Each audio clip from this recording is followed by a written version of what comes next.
In this lesson, we're going to cover the main trading costs and fees that are associated with trading a live account, namely commissions, spreads, and swap during the daily rollover. Now, to understand how spreads work, first we must have a basic understanding of market liquidity. So market liquidity is essentially the amount of demand and supply in a market. So it's the ease to which a market can be traded without affecting its price. So this diagram illustrates what liquidity looks like in terms of an order book in the market. So each of these horizontal lines, they represent a price level in the market. So if a market is very liquid, there will be bids and offers at every price level, but also with a large amount of volume at each of those levels. So for example, if you've ever clicked buy or sell with a market order on a very liquid instrument, let's say euro dollar via your broker, then you likely would have got instantly filled. And that is because it's an extremely liquid market, and there will pretty much always be enough liquidity on the other side of your order to instantly fill your trade, especially if you are a retail order and you're not trading with absolutely massive size. However, with a liquid markets, there may not be any bids or offers at certain price levels, and or the quantity of supply and demand may be much lower too. So a typical example of quite an illiquid market would be the housing market. If you put your house up for sale, there will not instantly be someone outside your front door, ready to buy with the exact asking amount in cash in their hands, would there, right? So in the FX market, illiquid market conditions are where you will often see where price kind of gaps up or down to fill the next best available order. Because remember, for every buy order in the market to be filled, it must be matched with an equivalent sell order, and vice versa. For every sell order in the market to be filled, it must be matched with an equivalent buy order for a trade to occur. Now, we do not view the full depth of the order book. Instead, our broker will just show us the current best market bid and ask price. And the difference between both of those is the spread. Now, the primary way brokers make their money in the Forex market is on the spreads of currency pairs. So it's wise to develop a solid understanding of spreads. So obviously, all Forex prices are quoted with two figures, where we have the bid price and we have the ask price. Now, the bid price is the price at which you can sell to the market, and the ask is the price at which you can buy from the market. So you buy at the ask and you sell at the bid. Now, an easy way to remember this is to ask yourself, what is the market doing? So the market is asking for, or the market is bidding at. Because you can only buy at what the market is asking, so you buy on the ask price, and you can only sell at what the market is bidding. So you sell at the bid price. Now, if this is a bit confusing at first, just try to think of it like eBay, where essentially you sell to the highest bidder, or you buy from the market at the price the seller is asking for it. Now, most brokers make it extremely simple these days anyway. They literally just have a buy and a sell button, so it's almost impossible to get it deliberately wrong. Now, one thing to note is that the ask price is always slightly above the market price, and the bid price is always slightly below the market price. So when you are looking at a price quote on TradingView, for example, right, when you're looking at your price chart, you will only ever see one price on the right-hand corner, right, that the price is at, and that is essentially the market price, or in other words, it's the mid price. So that's halfway between the bid and the offer. And it's this difference between the bid and the ask price that is obviously known as the spread, and the spread is essentially the transaction cost of trading. So in this example, the bid price for euro dollar is at 1.18356, and the ask price is at 1.18362. So just really the difference in the micro pips there, right? So it's a spread of 0.6 pips. So on TradingView, if you were to look at this, it would just show the mid price, so halfway between, which it would show is 1.18359. Now, if you were to go long on euro dollar, right? So let's say you buy euro dollar, then you would be buying at the ask price. So you go long at 1.18362. Remember, we buy at what the market is asking. Now, the very second that you actually execute that trade, right? So you've gone long at the ask price. At that very, very second, if you were to look at your brokerage platform, you will instantly, at that very second you entered, you will instantly be in a minus 0.6 pip floating loss. Now, the reason why you're instantly at that loss, the size of the spread, is because for you to exit the trade, right, you need to sell your position at the bid price. Remember, we can only sell at the bid. So the moment you enter the market, you're going to be in that 0.6 pip loss because that's the size of the spread, right? That's the difference between the ask and the bid. And to exit out of your position, you need to sell at the bid, which is 0.6 pips lower than the ask price that you bought in at. So that's why the spread is your automatic cost of doing business to enter a trade. Now, slightly increasing the spread beyond the cost price, that is one method by which brokers make their money. So given the nature of the Forex market, spreads are obviously constantly changing because the market is dynamic and price and volume are fluctuating throughout the day. So the more liquidity that there is, the more buyers and sellers that have their orders in the market, then the tighter the spreads will be generally, right? You'll get those narrower spreads, the more liquidity that there is. So the major currencies have a higher trading volume than, those sort of smaller and more obscure exotic pairs. So therefore the majors generally have those lower and narrower spreads. And obviously lower spreads, that means lower transaction costs for us as traders. So that's why we stick to the major pairs. Now, to calculate the total transaction cost, you can use this formula. So it's the commission plus the spread times the monetary pip value, and that will give you your total transaction cost. So let's say, for example, your broker may charge a commission of $3 for a round trip.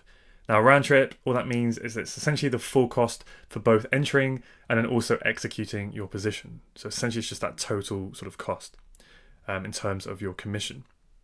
Now, let's say the spread at the time of the instrument that you were trading is 0.6 pips. Now, if you have a position size of 10 lots on that trade, remember one lot is $10 a pip on a USD pair.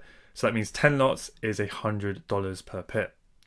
So that means that the transaction cost will be the $3 commission, right, the round trip, plus the spread of 0.6 pips. And then you multiply that spread by the monetary pip value, which in this case will be $100. So that means that the total transaction cost is $63 to execute that position. Now, what you'll find is that some brokers, they don't actually charge a disclosed commission. So they might tell you that they have 0 commissions. But generally, when they do that, the majority of their revenue will come just from the spreads alone.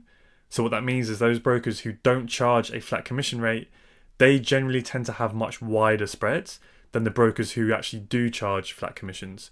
And those brokers who do charge them, they tend to have narrower spreads. But generally, the total transaction cost will still be the same between those different types of brokers. So it's just down to your preference, which style you prefer. Whether you kind of prefer those narrower spreads, but then you'll kind of have that flat commission rate, or whether you're kind of happy to have the wider spreads. But generally, the costs will be the same. Now, aside from spreads and commissions, there is one other fee that you should be aware of in your trading business, and that is something called swap. So swap is the interest fee that is either paid or it's charged to you at the end of each trading day if you keep your trade open overnight.